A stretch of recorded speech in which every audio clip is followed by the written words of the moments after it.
అందరికీ నమస్కారం. లాస్ట్ ఎపిసోడ్లో కౌరవులు పాండవులు తమ విద్యను పూర్తి చేసుకొని తిరిగి హస్తినాపురానికి వస్తుంటారు. దాని కంటిన్యూయేషన్ ఈ రోజు ఎపిసోడ్లో చూద్దాం.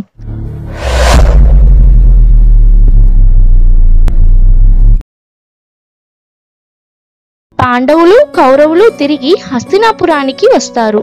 కౌరవులకి పాండవులకి తమ బలక్రమాలు నిరూపించుకోవడానికి పోటీలు పెడతారు. అర్జునుడు దుర్యోధనుడితో పోటీకి వస్తాడు. అర్జునుడు దుర్యోధనుడిని తన బాణాలతో మంచుగడ్డతో బంధిస్తాడు. తరువాత ద్రోణాచార్యుడు అర్జునుడు కేవలం కురురాజ్యంలోనే శ్రేష్ఠుడు కాదు, లోకంలోనే అర్జునుడిని మించిన యోధుడు మరి ఒకడు లేడు అని చెప్తాడు. ఇంతలో సూర్యపుత్రుడు పరశురాముని శిష్యుడు కర్ణుడు తన బాణాలతో దుర్యోధనుడి ఆ బంధనం నుండి విడిపిస్తాడు. తరువాత కర్ణుడు అర్జునునితో పోటీ పడాలని, ఎవరు గొప్ప ధనుర్ధారో తెలియాలని అంటాడు. కానీ రాజగురువు నువ్వు ఎవరు అని అడుగగా సూతపుత్రుడునని చెప్తాడు. ప్రజలందరూ పోటీకి ఒప్పుకోరు. వెళ్ళిపో సూతపుత్ర, వెళ్ళిపో అంటూ అరుస్తారు. కర్ణుడు చాలా బాధతో వెనుదిరుగుతాడు. కుంతి అప్పటికి కూడా తెలుసుకోలేదు అతను తన పుత్రుడు కర్ణుడని. దుర్యోధనుడు వాళ్ళని ఆపి రాజగురువును ఇలా అడుగుతాడు. రావణుడు బ్రాహ్మణుడు మరియు రాముడు క్షత్రియుడు, మరి రాముడు ఎలా యుద్ధం చేశారు అని అడుగుతాడు. దానికి రాజగురువు రావణుడు ఒక రాజ్యానికి రాజు అని చెప్తాడు. రాజు అయితే యుద్ధం చేయవచ్చు కదా, నేను ఇప్పుడు ఇతన్ని రాజుగా ప్రకటిస్తున్నాను అని దుర్యోధనుడు చెప్తాడు. మహామహితాత్మ యుద్ధం చేసి అంగదేశాన్ని గెలుచుకున్నారు కదా, ఆ అంగదేశానికి రాజుగా ఈ కర్ణుణ్ణి నేను ప్రకటిస్తున్నాను అని అంటాడు. దానికి భీష్ముడు నీకు హస్తినాపురంపై గాని అంగదేశంపై గాని ఎటువంటి అధికారం లేదు అని అంటాడు. దానికి శకుని కానీ మహారాజు ధృతరాష్ట్రునికి ఆ అధికారం ఉంది కదా భీష్మ అని అంటాడు.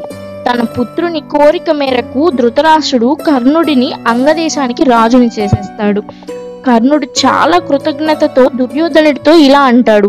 మహారాజు పాదాల సాక్షిగా శపథం చేస్తున్నాను, ఈ క్షణం నుండి నా యావత్ సంపద, నా రాజ్యము, నా సామర్థ్యము, ఈ నా ప్రాణాలతో సహా సదా మీ చరణాల చెంతనే ఉంటాయి రాకుమారా అని చెప్తాడు.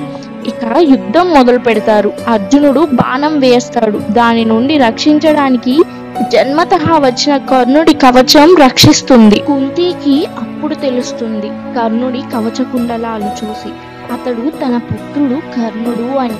తరువాత కుంతి కర్ణుడిని కలవడానికి వెళ్తుంది.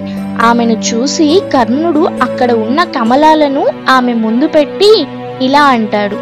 మీరు హస్తినాపురానికి వస్తున్నప్పుడు ఈ పుష్పాలతో స్వాగతం చెప్పాలనుకున్నాను మాత, కానీ కుదరలేదు అని. తరువాత కుంతి నువ్వు నన్ను తల్లిగా భావించవచ్చు పుత్ర అని అంటుంది.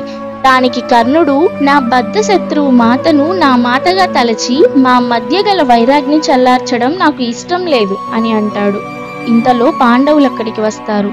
కర్ణుడిని దుర్యోధనుడితో పోలుస్తారు. పాండవులకి కర్ణుడిపై ఎటువంటి కోపం లేదు, కానీ కర్ణుడికి మాత్రం పాండవులు అంటే కోపం. వాళ్ళతో ఇలా అంటాడు. ఈ పుట్టుకను ఆభరణంలా ధరించే రాకుమారులారా, గుర్తుంచుకోండి, నిజమైన రణభూమిలో మీ అందరికీ మీ శౌర్యం, మీ పుట్టుక తెలిసి వస్తాయి అని అంటాడు. అర్జునుడితో ఇలా అంటాడు కర్ణుడు.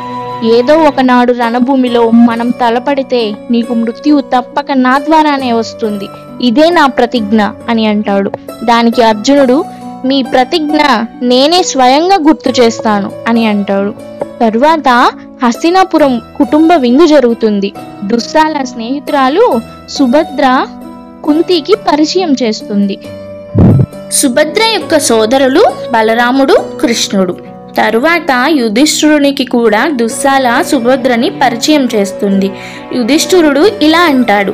కృష్ణుడైతే ఆర్యవర్తం రాజనీతిలో పరివర్తనలు తీసుకుని వచ్చారు అని అంటాడు.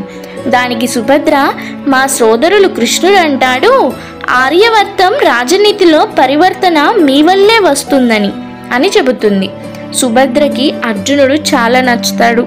అక్కడికి కర్ణుడు కూడా వస్తాడు. కర్ణుడు అర్జునుడిని అవమానిస్తాడు. కోపంలో అర్జునుడు కత్తిని కర్ణుడిపైకి దూస్తాడు. యుధిష్ఠిరుడు దాన్ని ఆపుతాడు.